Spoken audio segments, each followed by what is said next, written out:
beautiful people. Happy Friday. Friday, January 8th. I hope everybody is doing spectacular out there. This is Bobby the Awesome, up way too early for the amount of tiredness she's having. But got a lot to do today. So in the corporate world, when I was there, Fridays were a little bit more of a goof-off day. All the bosses would leave the office and I'm using air quotes, visit stores. That's what they said they were doing. And I'm sure they did, but I also imagine they were home by 2 o'clock. Maybe that's true, maybe that's not, but that was my perception. And now I'm learning that Fridays, Saturdays, Sundays, they all look the same in the world I'm living in, which is okay. I chose this world. It's a beautiful world.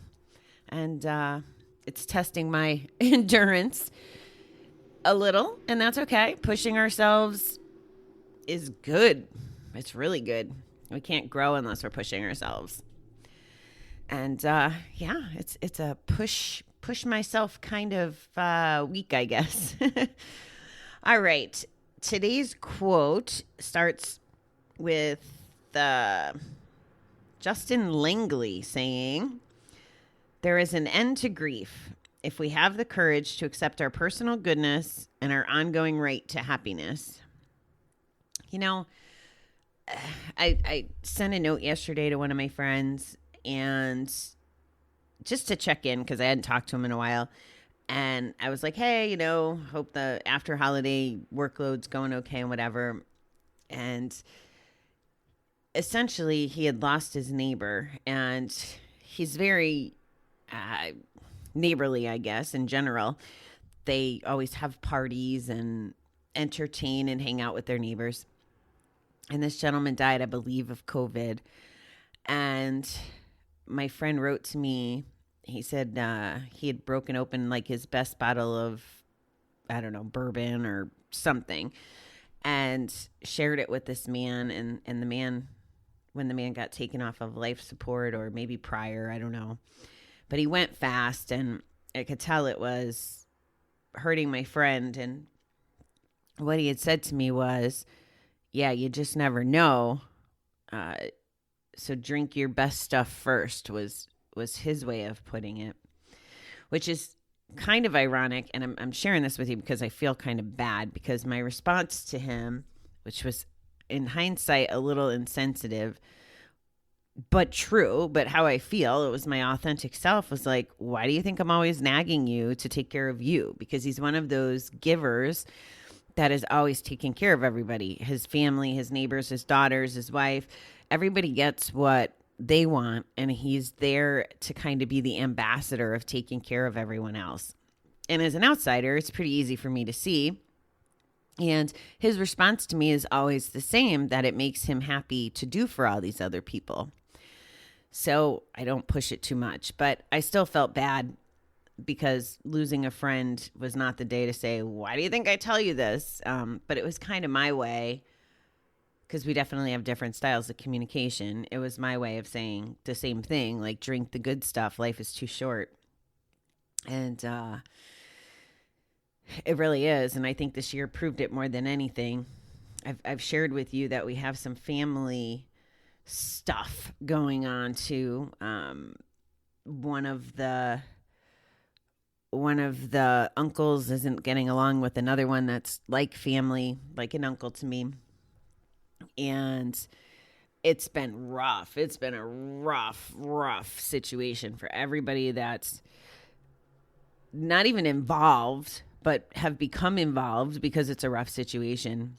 And I was so excited when I heard my mother, now mind you, every day in my miracle, 30-day miracle where I'm writing things out and stuff, that was one of the things that I was hoping for, was, wow, the one was sick with COVID, pretty bad. And it was a matter of life and death for a while. It was very, very scary. And I kept saying, like, come on, this has to be the catalyst for change and for them figuring it out, if the one survives. And he did survive. And I'm like, I've been waiting to hear, like, that the uncle reached out or that there was some progress. Like, if there's not anything that tells you life is too short, someone being on their deathbed and then having an opportunity when they get off their deathbed to repair the relationship, do the thing, have the conversation, show the love, whatever that looks like. As there's so many times that we lose people and we have regrets that we didn't say or do what we needed to do for both them and for ourselves, to give ourselves peace. So I got a report yesterday that the uncle is actually progressing, and he's got an outsider involved, a counselor, and it sounds like he's working through it. I haven't chatted with him about it. It's been such a sensitive topic that in order to preserve our relationship, in the beginning, I tried to give him some feedback, but I've since let that go because he basically said, I don't want feedback. Okay, well, I will shut up then. I still love you and I don't want to injure our relationship, so I kind of protected that. So I'm happy to hear that he's making the move. Now, the problem isn't solved, but there's some progress being made. So I'm very hopeful. I'm very grateful to hear that. There's healing that has to happen amongst many family members involved in this.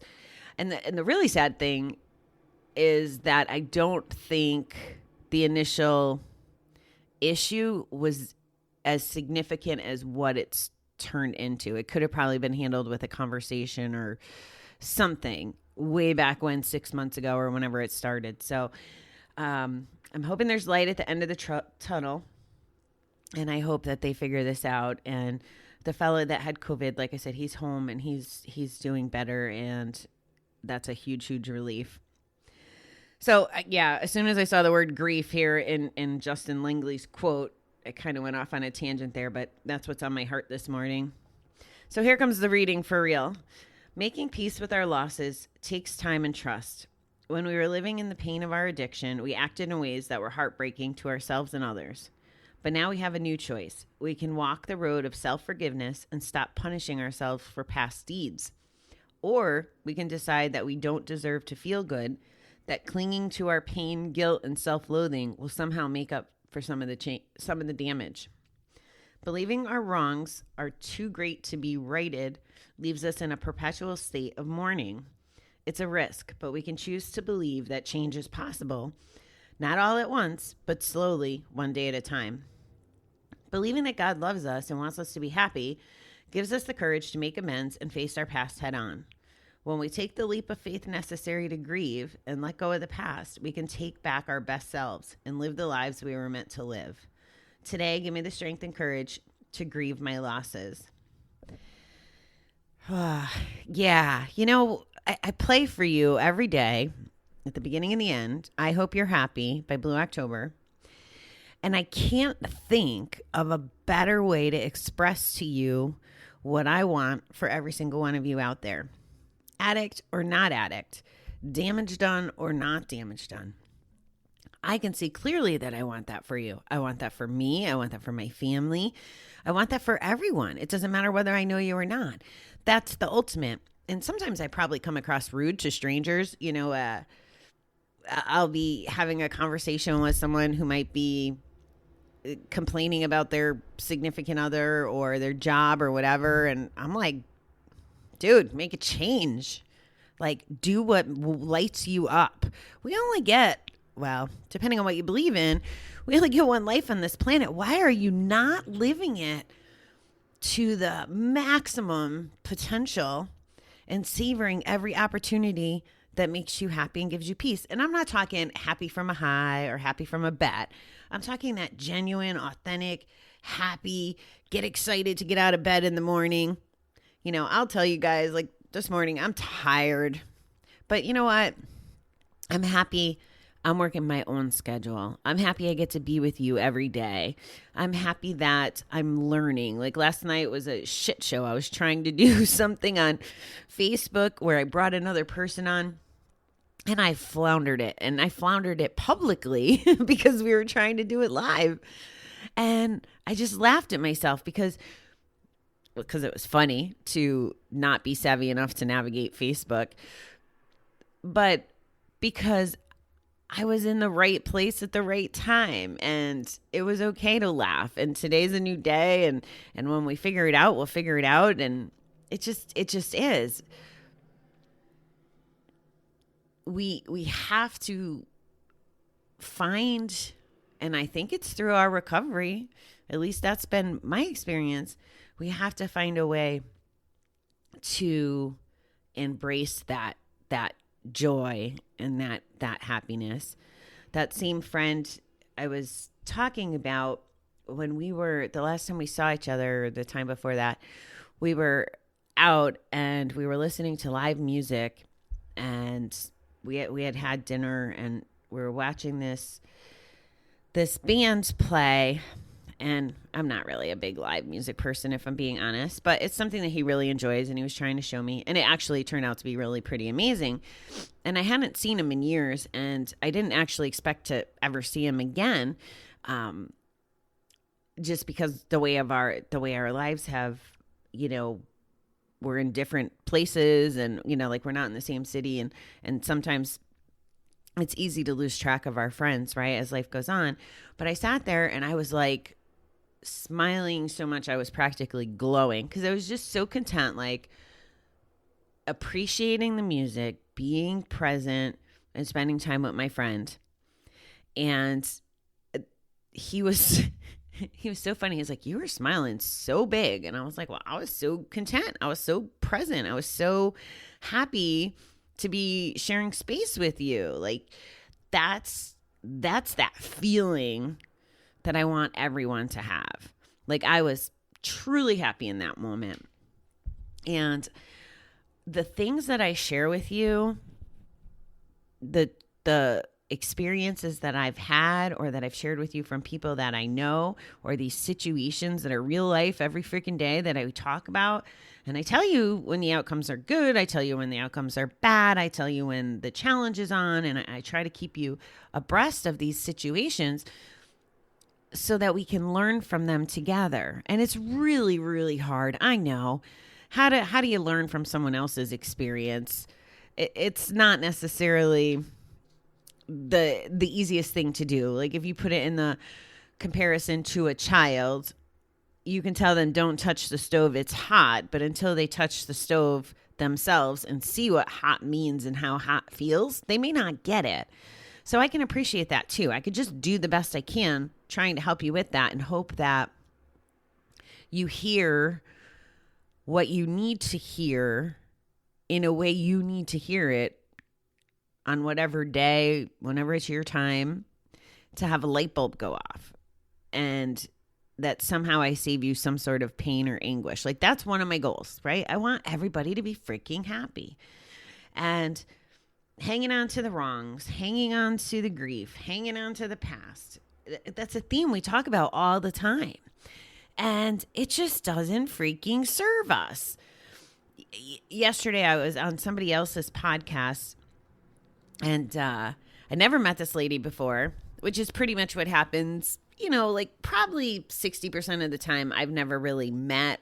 And by that, I mean online or in person, the guests that come on my show either. And what had happened right before calling her was I had had a call, and I wasn't getting my way on the call, and I was frustrated because it was like with a credit card company, and we were just it was just not a good conversation. And I'm flustered when I hang up. I was having a fabulous day until this call, and I get on, and in the heat of the moment, I'm like, I was like disturbed. I don't know if I would say I was like angry, sad. I was like frustrated and disturbed. And here I am. It was a video podcast nonetheless, too. Thank God I had makeup on from a, like meeting that I had before. Not that I care about the makeup per se. I guess what I'm saying is I was dressed and and not in my ponytail and pajamas. And she said to me, she literally had me close my eyes. And this is funny, right? Because this is the kind of thing I would do to you guys. She has me close my eyes, and it wasn't like a full meditation, but for about a minute there, she reminded me, she's like, okay, well, that call's over. Here you are. Be in this moment. It's not the past. It's not the future. You're all right. You're safe. We're going to do this. Being frustrated about it doesn't help. I mean, she was giving me what I give you guys when I'm in the right frame of mind. So we can get those nuggets from other people. She was 100% right. I knew she was right, but I needed the help getting reset. And she saw that in me. And, within 3 minutes, we were kicking off the interview and having a fabulous conversation. Like, it was beautiful to meet her. And I'll be honest, guys, me and forgiveness too. When we were supposed to have a pre-interview and she didn't make it, and I had showed up for the call and she wasn't there. And I'll tell you, it pissed me off. It was a week where someone else had missed a meeting or whatever. I'm not good with that. Like, I keep my Google Calendar, I keep my schedule, I show up for meetings. Once in a blue moon, I screw up.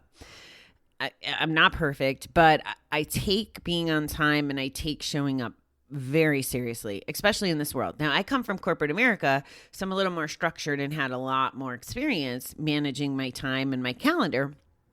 So I get that. So I have to be a little bit more kind or accepting that not everyone has that skill set. But because that was my first impression of her, I was like, And then even yesterday, even though I needed those couple extra minutes to wrap up the phone call, she was late. So I went into it with like, is she even going to show up? Because that's another thing. You don't show up on me once, I get nervous about you not showing up on me the next time and the next time. So if I got stuck in my own mind and didn't give her a chance, I would have missed this beautiful connection that I had with her yesterday. And an opportunity. I have a feeling we're going to probably work together. I think I'm going to be a sponsor of her podcast, to be honest. And she may use our virtual assistant services. So it was like, it works out the way it's supposed to work out. But she's also the kind of person I want in my tribe. She believes in the things I believe in, which makes it a whole lot harder or a whole lot easier to work with someone. Like, you have the same kind of vision or the same methodology or practices. And it's not like we're twins, but at least we're open to this way of life. And I just really appreciated her yesterday. So I learned from her. I learned to be a little bit more chill.